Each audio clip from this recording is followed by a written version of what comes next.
많은 분들이 이런 말씀을 하십니다. 이 약 평생 먹어야 하나요? 고혈압 약, 당뇨 약, 콜레스테롤 약, 위장 약. 어느 순간부터 약이 하나둘 늘어나기 시작합니다. 처음에는 한 알이었습니다. 그런데 몇 년이 지나면 아침에 먹는 약, 저녁에 먹는 약, 식후에 먹는 약이 생깁니다. 그래서 자연스럽게 이런 걱정이 생기게 됩니다. 이렇게 오래 먹어도 괜찮을까? 몸에 쌓이는 건 아닐까? 오늘은 바로 이 이야기를 해보려고 합니다. 약을 오래 먹으면 우리 몸에는 어떤 변화가 생길까요? 먼저 한 가지 꼭 알고 계셔야 할 사실이 있습니다.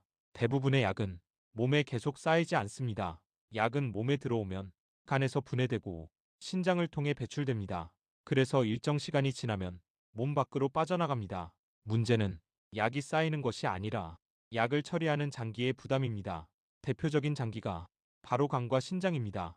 간은 우리 몸의 화학 공장입니다. 몸에 들어온 약을 분해하고 독성을 줄이는 역할을 합니다. 그래서 약을 오래 먹으면 간이 계속 일을 하게 됩니다. 대부분의 경우 간은 잘 버텨냅니다. 하지만 나이가 들수록 간 기능은 서서히 떨어집니다.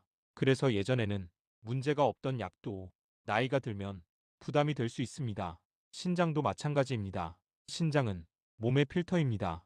약이 분해된 뒤 소변으로 배출하는 역할을 합니다. 문제는 신장 기능이 나이가 들면서 조용히 떨어진다는 것입니다. 그래서 예전에는 괜찮던 약의 용량도 나중에는 조절이 필요해질 수 있습니다. 또 하나 중요한 변화가 있습니다. 바로 약의 효과가 달라지는 현상입니다. 어떤 약은 오래 먹다 보면 몸이 익숙해집니다. 이를 약물 내성이라고 합니다. 처음에는 작은 용량으로도 효과가 좋았습니다. 하지만 시간이 지나면 같은 용량으로는 효과가 줄어들 수 있습니다.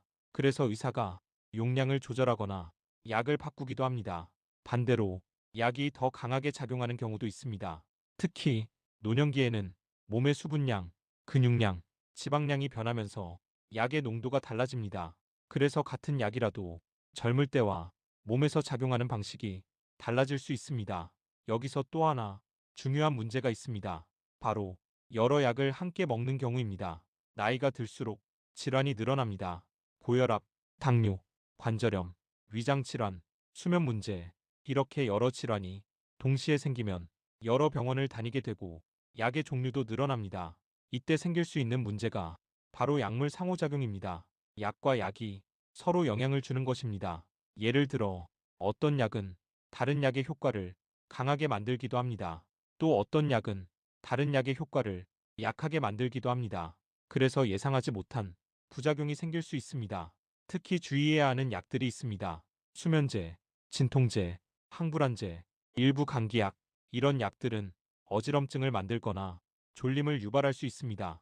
그래서 낙상의 위험을 높이기도 합니다. 실제로 노년기 낙상의 원인 중 약물 부작용이 생각보다 큰 비중을 차지합니다. 그래서 의사들은 노년기 환자를 볼 때 지금 어떤 약을 드시고 계세요? 이 질문을 매우 중요하게 생각합니다. 약을 오래 먹는 것이 무조건 나쁜 것은 아닙니다. 오히려 약 덕분에 혈압이 안정되고 심장병을 예방하고 뇌졸중 위험을 줄일 수 있습니다. 문제는 약을 계속 먹는 것 자체가 아니라 약을 점검하지 않는 것입니다. 약은 한번 처방받았다고 해서 평생 같은 방식으로 먹어야 하는 것은 아닙니다. 몸 상태는 계속 변합니다. 나이도 변하고 질병도 변합니다. 그래서 약도 주기적으로 점검이 필요합니다. 지금 먹는 약이 정말 필요한 약인지, 용량은 적절한지, 겹치는 약은 없는지, 이런 것들을 정기적으로 확인해야 합니다. 그래서 전문가들은 이런 말을 합니다. 약은 처방만큼이나 점검이 중요하다. 특히 약을 오래 드시는 분이라면 몸이 보내는 작은 신호에도 귀를 기울이셔야 합니다. 예를 들어 갑자기 어지러움이 늘었다. 이유 없이 피곤하다. 입이 자주 마른다. 소변이 평소보다 줄었다.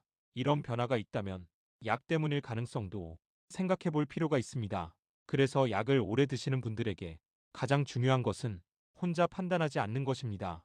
약을 갑자기 끊는 것도 위험하고 그냥 계속 먹는 것도 문제일 수 있습니다.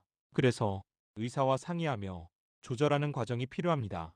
많은 분들이 이렇게 말씀하십니다. 약을 줄이고 싶어요.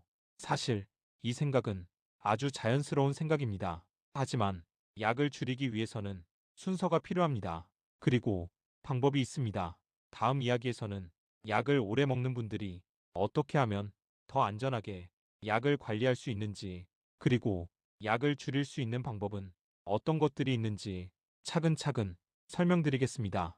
많은 분들이 이렇게 말씀하십니다. 약을 줄이고 싶습니다. 아침마다 여러 알의 약을 먹다 보면 이 생각이 드는 것은 너무 자연스러운 일입니다. 하지만 여기서 가장 중요한 원칙이 있습니다. 약은 혼자 끊으면 안 됩니다. 특히 오랫동안 복용해온 약은 갑자기 중단하면 몸이 크게 흔들릴 수 있습니다. 예를 들어 혈압약이 그렇습니다. 혈압약을 갑자기 끊게 되면 혈압이 급격히 올라갈 수 있습니다. 이때 두통이나 어지럼증이 생길 수 있고 심하면 심장이나 뇌혈관에 부담이 갈 수도 있습니다.